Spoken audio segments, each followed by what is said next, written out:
안녕하세요. 저는 딸 한 명 있는 아줌마입니다. 딸이 아주 어릴 때 술 거렁뱅이 남편과 이혼하고 혼자서 식당 일을 하면서 애를 키웠어요. 다행히 딸은 애미 마음을 잘 헤아렸는지 한 번도 말썽 피우는 것 없이 착하게 자라서 외국인과 결혼을 해서 해외에서 가이드로 일을 하고 있습니다. 한 명 있는 자식 취직 보내고 나니 참 사는 게 뭔가 싶더라고요. 어차피 애도 평생 내 옆에 있을 게 아니고 인생 더 덕다라고 생각하고 좀 울적하게 지내고 있었습니다.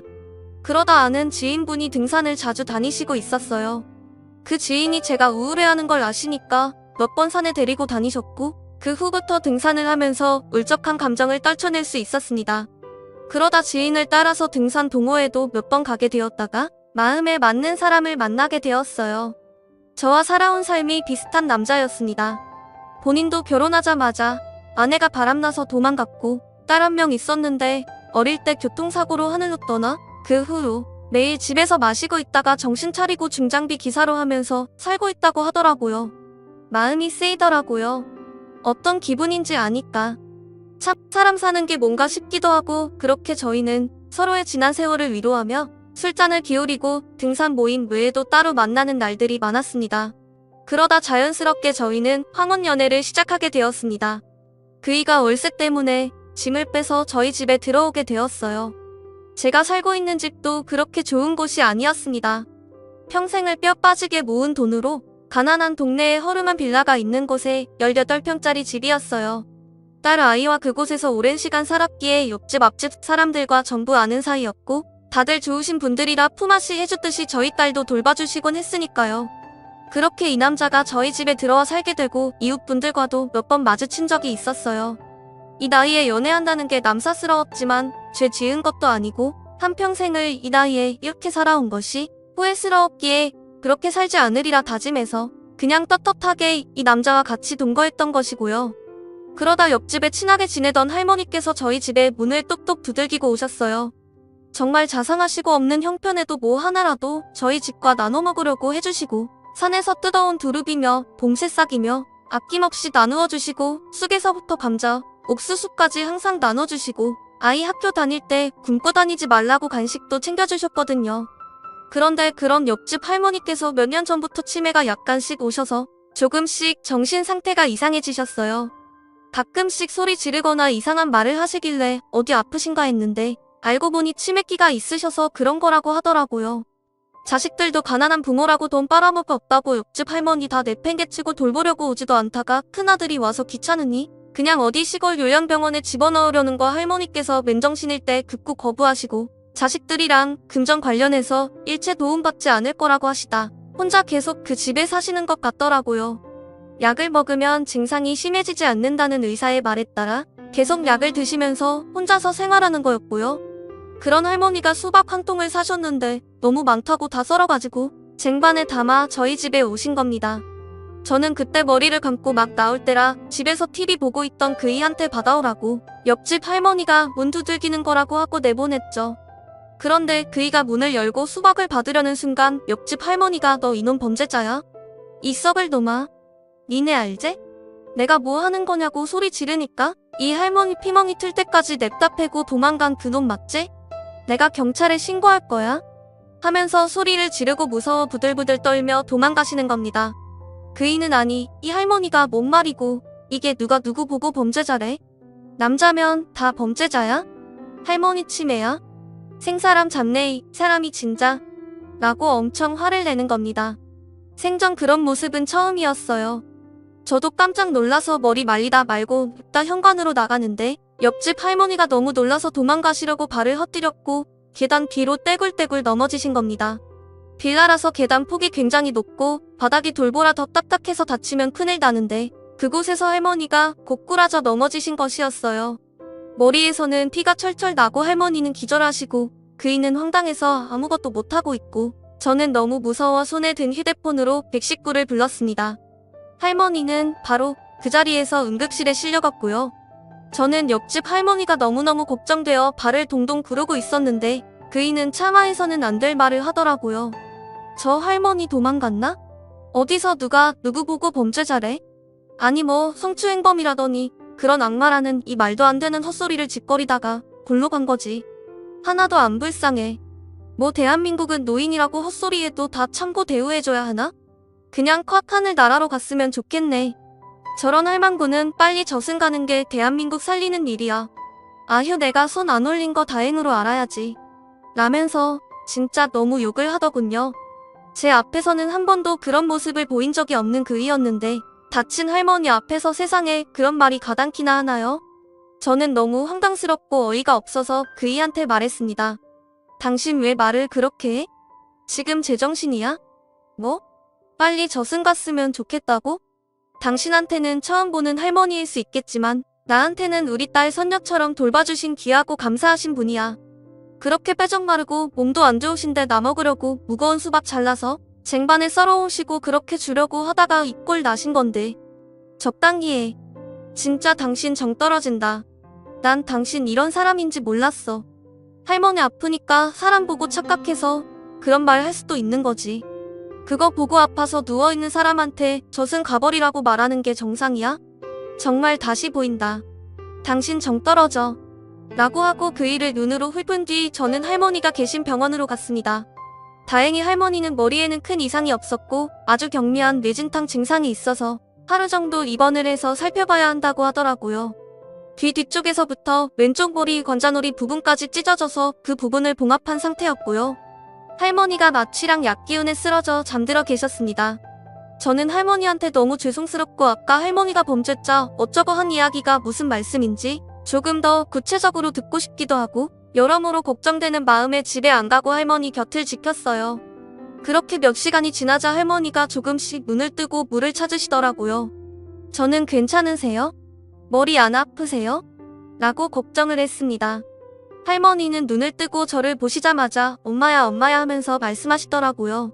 내가 치매기가 있어서 내가 안 믿을 거라는 거 안다. 내 며칠 전부터 아랫집 애한테 내가 남자 만난다고 데리고 산다는 거 들었다. 궁금하기도 하고 수박도 주고 싶기도 해서 너거 집 들렸는데 내 깜짝 놀랬다.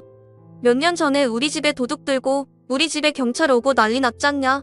여튼 우리 아랫집 빌라 사람들은 다 아는 긴데 몇 년 전에 한 새벽에 요 앞 사거리에서 하도 가슴이 답답해서 바람 쐴 겸 나갔는데 그 대형 비닐 안쪽에서 여자 비명 소리가 들리는 기다. 내가 여자가 뭐 저렇게 빽빽 소리 지르나 무서운 일이 있나 싶어서 그쪽으로 가봤는데 덩치 큰 남자가 여자랑 실랑이를 벌이고 있는 기라. 저녀는 미친 듯이 울고불고 파락을 하고 있고 내가 깜짝 놀라서 지팡이로 그 사내 놈을 막 찌르고 욕하고 꺼지라고 했지. 근데 그 남자가 어디서 할머니 주제에 참견이냐고 하면서 발로 나를 쓰러뜨리고 진짜 미친 듯이 밟는 기라. 그때 내가 손등에 핏줄이 터져서 퉁퉁 붓고 입술도 찢어지고 눈도 붓고 말도 아니었다이가. 그때 내가 딸내미 먼 일 때문에 잠깐 집을 비워서 몰랐을 수도 있는데 그때 내가 그 처녀랑 같이 겨우 경찰서에 신고해서 그 남자 잡고 얼굴도 그때 똑똑히 보고 고소도 했다. 참 대한민국 법이 뭔지 몰라도 벌금형 받고 끝났다는데 그 처녀도 고소를 했는데 뭐 미수라서 그렇다고 하던데 어떻게 된 경우인지는 잘 모르겠고 여튼 내가 그날 이후로 덩치 큰 남자만 보면 무서워서 벌벌 떨고 길도 돌아서 간대이. 그날 이후로 밤중에 골목은 얼씨도 안 해. 근데 그 남자가 너고 집에 있는 기라. 그 남자가 내 애인이라는데 내가 안 놀라고 패기나. 심장이 쿵 내려앉고 식은땀 비질비질 나면서 하늘이 노래지는데 그냥 그렇게 정신을 꼬꾸라진 기라. 라고 하면서 이야기를 꺼내는 겁니다. 저는 깜짝 놀라서 그게 정말이냐고 착각하시는 거 아니냐고 정말 많이 수차례 물었죠. 믿겨지지 않는 상황이었기에 저는 바로 그 애한테 전화를 했습니다. 전화를 수십 통 걸어도 안 받길래 저는 문자로 이 모든 상황을 말했습니다. 정말 할머니 때린 거 맞냐고 몇 년 전에 한 여자한테 나쁜 짓 하려다가 미수에 그친 거 맞냐고 막 따졌어요. 그이는 문자도 없고 그냥 아무 연락도 없었습니다. 전화기는 계속 꺼진 상태였고요. 저는 할머니 태어날 때까지 옆에 있다가 모시고 같이 집에 들어갔어요. 할머니가 본인 집에 소장이랑 그날 조사한 거랑 그 남자 이름이랑 다 있다고 해서 보여주신다고 하면서요. 그런데 정말 할머니 말씀이 맞았습니다. 그 남자가 맞았어요. 저는 소름이 끼쳐서 몸에 힘이 쫙 빠지더라고요. 알겠다고 잠깐만 몸 좀 추스리고 오겠다고 하면서 옆집 할머니 집에서 나와 저희 집으로 향했는데 저는 집에 들어가자마자 털썩 주저앉았습니다. 온 집안에 물건이 다 흩어져 있었고 서랍이란 서랍은 전부 나와 있었어요. 그리고 제가 중요한 물건들을 놓는 창고 안쪽은 전부 파헤쳐져 있었고 냉장고 문도 전부 열려 있었습니다. 다행히 중요한 물건을 놓는 장롱 안쪽에서 없어진 거는 크게 없었어요. 제가 며칠 전에 문서 정리를 싹 하고 도장이랑 그런 것도 전부 작은 가방으로 옮겨뒀었거든요. 그 남자가 한 짓이었습니다. 그리고 식탁 위에는 소름 끼치는 쪽지가 남겨져 있었습니다. 야, 이년아, 그 할머니가 살린 거다. 라고요. 세상 다정하고 둘도 없는 남자인 것처럼 행동한 그 남자가 소름 끼치는 범죄자였고 그 사람한테 먼저 당했던 옆집 할머니가 기적처럼 그 남자를 마주하게 되고 그 남자의 실체를 저한테 알려준 거였어요. 저는 너무 놀라서 바로 경찰한테 전화해 신고를 했고 같이 등산 다녔던 언니한테도 이 말을 했습니다. 이 언니도 이 남자를 알고 있었거든요. 언니도 너무나 놀라면서 자기도 지금 연락 안 된다고 잠적하고 도망간 것 같다고 이 남자 다른 등산 동호회에서도 회장한테 1,000만 원 빌리고 지금 연락 안 돼서 당했다고 말했죠.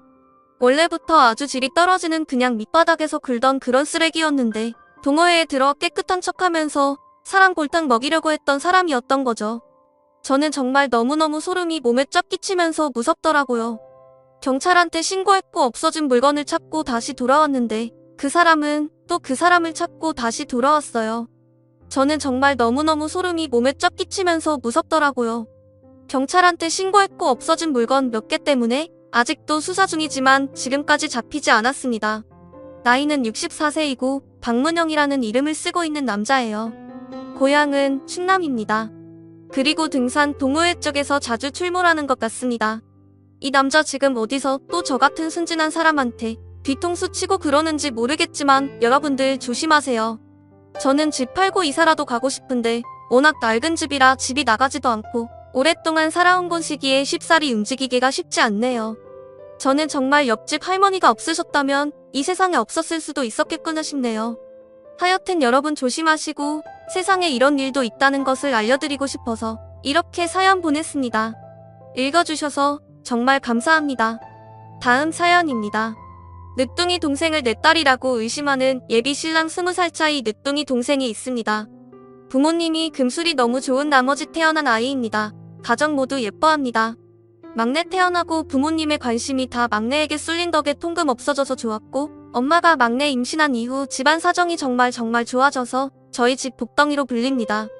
부모님이 혹여나 저나 먼저 태어난 동생들이 이상한 오해를 받을까봐 절대 막내를 저희 특히 딸인 제게 안 맡기려고 하셨는데 몰래 데리고 놀아줄 만큼 막내 엄청 이쁩니다. 막내가 초등학교 고학년 사춘기가 빨리 오고 또래보다 큰 편이지만 제 눈에는 아직 아기라 예뻐합니다. 또 부모님보다 저를 더 닮아서 더 예뻐합니다. 결혼할 남자친구한테는 팔불출 소리 들을까봐 막내 얘기 일부러 잘 안 꺼냈습니다. 남자친구가 밥을 사주겠다고 해서 데리고 나간 적 딱 3번 있던 거 제외하고는 막내와 남자친구는 본 적이 없습니다. 상견례 때도 상대 집안과 쪽수 맞추느라 첫째 동생만 나갔고 둘째 동생과 막내는 집에 있었습니다. 근데 지난 달서부터 부쩍 막내 얘기를 물어보르길래 묻는 족족 막내에 대한 거 잘 대답을 해줬는데 점점 질문이 이상해지는 게 셌습니다. 생일, 혈액형, 왜 막내가 부모님보다 나를 더 닮았나, 막내랑 얼마나 사이가, 준나 결혼하면 데리고 살 거냐 등등. 그때만 해도 내가 너무 이뻐한 티가 났나 싶어 질투 때문인 줄 알고 당연히 남편 될 내가 우선이라고 다독이고 넘어갔는데 그게 아니라 저를 막내의 친엄마라 의심을 한 거였네요. 막내 생일이 하필 제가 대학교 아파서 휴학했을 때와 겹치는데 그저께부터 그거 가지고 아예 달달 볶습니다. 대학교 1학년 때 사귄 남자친구가 AB형인데 막내도 AB형이라 막내랑 느낌이 비슷하다는 말까지 서슴없이 합니다. 이것도 누가 저한테 남자친구 집에서 제 뒷조사하는 거 귀뜸해줘서 알고 따지니까 처음에만 미안하다 빌다가 지금은 당당하게 나오는 겁니다. 산부인과 진단서 뗄까? 유전자 검사하자고. 오히려 제가 날뛰니까 왜 더 의심되게 날뛰냐 하고 억울해 미치겠습니다. 아예 확신을 합니다. 저희 부모님한테 말씀을 드리니까 헤어지라고 하는데 찔렸어 그러는 줄 알고 더 콧대 높이네요. 저보고 과거 있는 여자 막내 보고 AB 없는 애 거침없이 내뱉습니다. 혹시 몰라 남자친구와 합의하에 녹음을 했는데 이거 고소될지 알아보고 있습니다. 제가 막내 이뻐만 했지 소소한 용돈 제외하고 돈으로 책임진 적 일절 없고 앞으로도 그럴 예정입니다. 부모님도 노후 대비가 다 철저하시고 막내 장래까지 문제없습니다. 제가 볼 때는 남자친구가 헤어지려고 작정하고 쇼한 것 같습니다. 여자 생겨서 저런 아쉽고 저도 똑같이 남자친구 뒷조사하고 싶은 심정입니다. 당연히 헤어질 거고 더러워서 보기 싫지만 이왕 헤어지는 거 한판 없고 헤어지고 싶은데 어떻게 조질까요? 추가입니다. 우선 남친으로서 당연한 의심이다라는 말. 네, 사실 누가 봐도 막내와 제가 자매로 보이진 않습니다. 저뿐만 아니라 첫째 동생도 막내 데리고 나가면 딸이냐는 오해를 많이 받습니다. 의심할 수 있다까지는 저의 가족도 압니다. 그치만 제가 남자친구 용서 안 되는 이유, 일단 저희 집 가정사를 알면 결코 의심할 수가 없기 때문입니다. 아직 떠올리기 너무 아픈 기억인데 사실 둘째 동생과 막내 사이에 동생 하나가 더 있었습니다. 막내 태어나기 전까지 그 아이가 저희 집 막내였습니다. 예고도 없이 그 아이가 하늘로 먼저 떠났고 저희 가족 전부 다 제정신 아닌 상태로 지냈습니다. 특히 그 후유증으로 둘째 동생 상태가 제일 심각했기에 가족 전부 각자 아픈 채 달래지도 못하고 둘째 동생 케어하느라 또해 먹고 몇 년은 서로 칼을 나를 겨눈 채 가족이지만 가족이 아닌 상태로 지냈다고 같습니다. 그 와중에 엄마가 막내 임신하고 나서 가족들이 다시 뭉쳤고 막내 태어나자마자 살얼음판 걸었던 가족들이 다시 따뜻하게 변했습니다. 막내를 예뻐하는 이유는 단지 누뚱이라서가 아니라 막내의 탄생이 가족을 다시 뭉쳐준 계기였기에 더더욱 예뻐하는 정도가 컸던 것이었습니다. 남자친구는 대학 동기이고 입학 때부터 친했던 사이입니다. 그렇기에 저희 집 가정사 다 알고 있습니다. 막내 태어난 시점이 싸이월드 유행하던 때인데 미니 홈피에 엄마 임신해서 배부른 사진부터 막내 태어나자마자 병실에서 찍은 사진 같은 거 다 봤습니다. 싸이 다이어리 같은데도 동생 곧 태어난다는 글 신나게 여러 번 적기도 했습니다. 제 숨겨진 딸이라면 그렇게 들떠 있지 않았겠죠. 남자친구도 그거 기억하고 있습니다. 근데 하는 말이 사진은 조작 가능하지 않냐는 걸 압니다. 왜 이렇게 확신하냐니까 제 태도가 이상하답니다. 막내 태어나기 전부터 그 이후까지 여기저기 자랑하고 다닌 내가 자기랑 연애하자마자 막내 얘기 안 해버리는 게 수당하답니다. 막내에게 안 한 이유가 막내 커가면서 일을 부담스러워했고 또 주변에서도 팔불출이냐 동생 과거하냐 너 그러다 내 남친도 너 싫어할 거다. 이런 식으로 자꾸 한 소리해서 그거 듣기 싫어서 안 했는데 이걸 이렇게 욕내어 자기도 처음에 철석같이 접이뒀는데 막내 데리고 밥 먹은 날 옆모습이 저랑 너무 똑같았다고 소름이 끼쳤답니다. 자매는 닮을 수 있지 않냐니까 자매치고는 막내를 대하는 제 행동이 너무 엄마 같았답니다. 충분히 혼자 먹을 수 있는 아이 일일이 음식도 다 주고 닦아주고 잘 먹었냐 이렇게 물어보고 언니가 할 짓이냐는데 진짜 어이가 없었습니다. 저 때 막내가 왼팔을 다쳐서 혼자 먹을 수 없는 상태였거든요. 막내는 왼손잡이입니다. 애 아프다니까 못 나간다는 거 남자친구가 졸라서 데리고 나온 건데 저딴 말이나 들었습니다. 그리고 이 미친 인간 어제 제 전 남자친구한테도 막내 이야기로 연락을 했습니다. 전 남자친구가 대학 선배라 남자친구와도 안면이 있는 사이입니다. 막내 태어난 시점이 전 남자친구 사귀던 때고 당시 전 남자친구한테 막내 얘기를 매일 자랑해서 전 남자친구도 막내가 제 동생인 거 매우 잘 알고 있습니다. 뜬금없이 막내가 그쪽 딸인 거 아냐고 남자친구가 난리를 피우니까 전 남자친구도 어이없어 하고 심지어 이 사람은 결혼해서 애도 있습니다. 저한테 전화해서 막내가 왜 니랑 내 딸이냐고 그 사람조차 헛웃음 짓는데 뭐라 할 말이 없었습니다. 왜 이렇게 된 걸까요? 사진 같은 정황 증거는 정말 보여줄 만큼 보여줬는데 조작했을 거라 믿지도 않고 유전자 검사나 병원 기록 떼보자니까 이상하게 그것까지 할 필요는 없다고 주저를 하네요. 제 말이 믿기 싫은 건가요? 이미 너무 확고해서 일단 월요일에 유전자 검사하기로 하고 막내 태어난 병원에서 기록도 떼보려고요. 제가 해오면 안 믿을 테니 남자친구한테 제 머리카락 엄마 머리카락 막내 머리카락 보는 데서 다 뽑고 다 주려고 합니다. 저보다도 부모님이 복장 터져 하십니다. 엄마가 왜 저런 정신 나간 놈 상대하냐는 거 제가 내 누명은 풀고 끝내겠다니까 결국 수긍을 하셨습니다. 너무 웃기기만 하네요. 모든 게 주변에 말했을 거란 생각도 강하게 듭니다. 애초에 저한테 남친이 제 뒷조사한다고 알려준 게 대학 쪽 사람이었으니까요. 그간 폭언했던 것들 다 녹음되어 있고 검사 결과 나오면 저는 다 엎을 생각입니다. 법으로 조질까 아니면 내가 고소당한다고 하더라도 공개적으로 망신을 칠까 별별 생각을 다 합니다. 사람이 열받으면 뒷목 잡고 쓰러진다는 드라마 장면이 괜히 있는 게 아니었네요. 진짜 뒷목이 뜨겁고 뒤통수가 얼얼합니다. 농담이 아니라 정말 쓰러질 것 같습니다. 지금까지 제 사연을 읽어주셔서 감사합니다.